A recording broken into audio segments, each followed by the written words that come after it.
E aí, tudo bem? Hoje eu quero puxar um papo aqui com você sobre 7 conflitos que todo líder cristão vai passar. Certamente a gente tem mais do que 7 conflitos, né? Mas esses são aqueles conflitos que todo líder vai passar em algum momento. A gente vai se encontrar numa encruzilhada tendo que decidir por uma coisa ou outra. O primeiro deles é princípios versus processos. Você precisa entender que você foi chamado por Deus, você se preparou, você renunciou várias coisas, estudou teologia para defender os princípios da palavra de Deus. Você não pode ser apenas um líder que se move para cumprir agendas, para cumprir processos, para fazer as coisas acontecerem. Você não pode deixar todo o seu tempo, toda a sua energia, toda a sua saúde, toda a sua criatividade se gastar, se consumir apenas nos processos.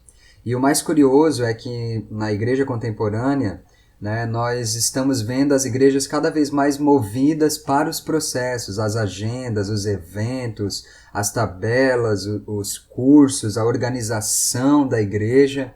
E às vezes esses processos eles até atrapalham a aplicação dos princípios. E alguns processos eles até vão contra alguns princípios da palavra de Deus. Então, para manter a sua saúde espiritual, ministerial, e manter o seu foco, lembrar do que você foi chamado, para o que você foi chamado, você precisa sempre pensar qual é o princípio que você está aplicando neste momento. Todo processo deve estar submetido a um princípio. Todo processo ele deve estar a serviço de um princípio. Se você se pegar fazendo alguma coisa ou trabalhando demais em vários processos que a igreja realmente cria e exige de nós que somos líderes, mas esse processo não estiver te levando para princípio nenhum ou aplicando princípio nenhum, então pare de fazer isso. Pare, porque você está gastando energia à toa. Os processos devem estar submetidos aos princípios ou a serviço dos princípios.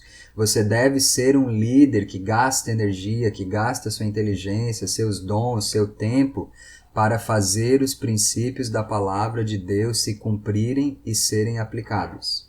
Seja um líder de princípios e não somente de processos. Segundo, família versus ministério. Esse é clássico. Qual é o líder, o pastor, que nunca teve que escolher entre uma reunião e um aniversário, entre ir para um culto ou ficar em casa com os filhos ou com a família? Sempre nós vamos estar enfrentando essa guerra. E eu digo para você, o mais importante nisso é o equilíbrio. Você precisa lembrar que a sua família é uma prioridade, a sua família é a sua primeira célula, a sua primeira igreja.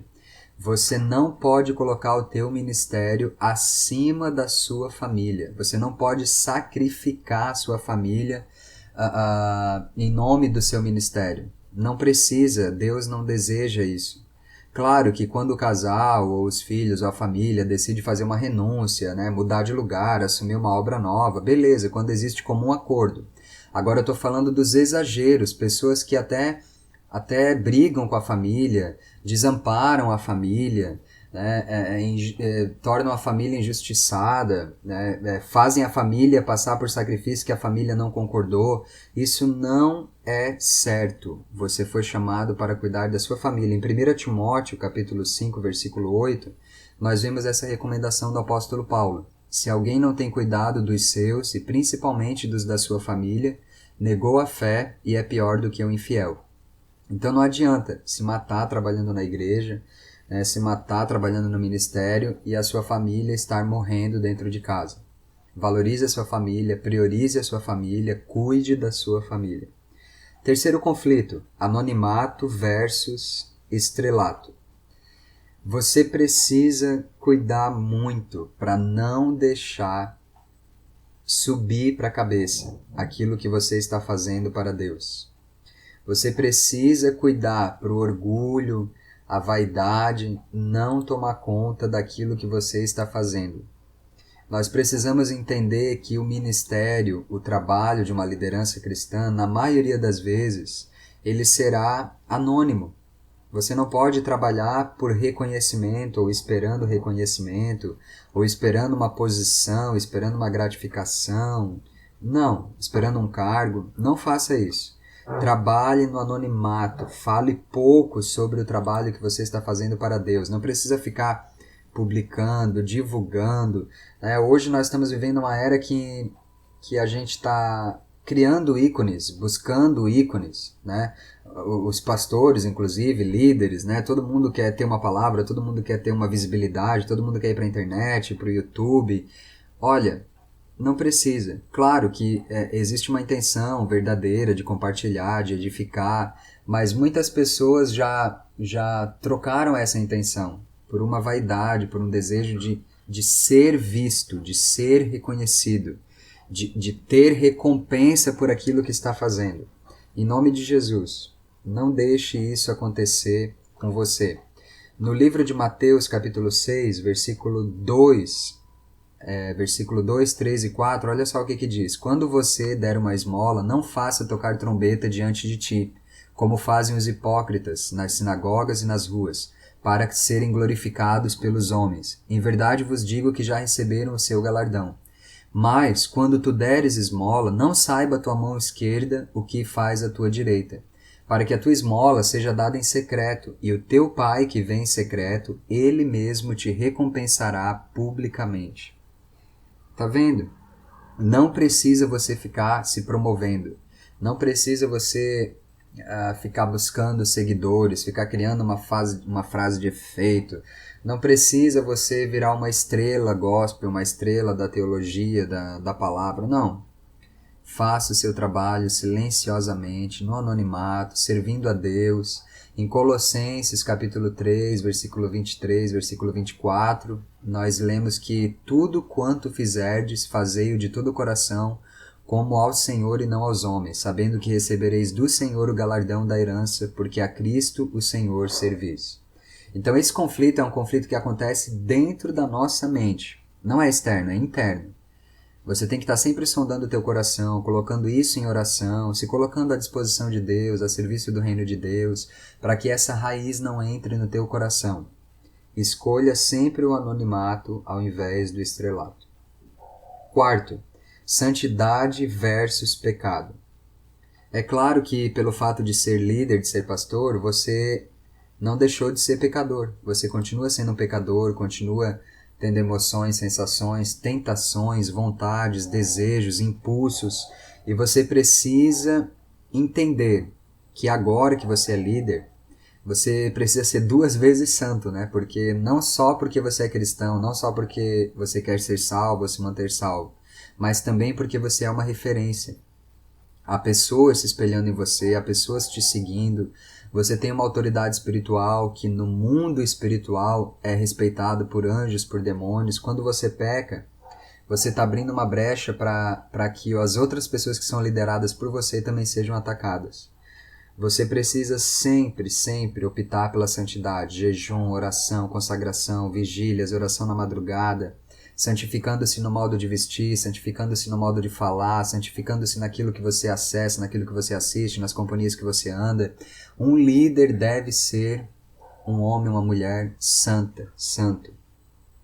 E quando um líder cai, ele pode gerar 3 consequências. Primeiro, ele pode perder a sua salvação, obviamente, por causa do pecado, né? Ele pode perder o seu ministério, né? Porque às vezes o diabo dá aquela rasteira para a pessoa cair, voltar lá atrás, né? Não tem como mesmo continuar liderando se você realmente cometer um pecado, né, exorbitante, que vai influenciar outras pessoas, enfim, e às vezes o diabo até expõe a pessoa, né, com isso e aquilo, e também você pode fazer outras pessoas caírem, que é gerar um escândalo, né? E Jesus alertou: ai daquele por quem vier o escândalo, porque quando um líder peca e esse pecado vem à tona, ele não influencia somente a ele. Não é somente a ele que vem as consequências, porque ele tem uma liderança, né? Então a gente precisa ter muita responsabilidade com isso.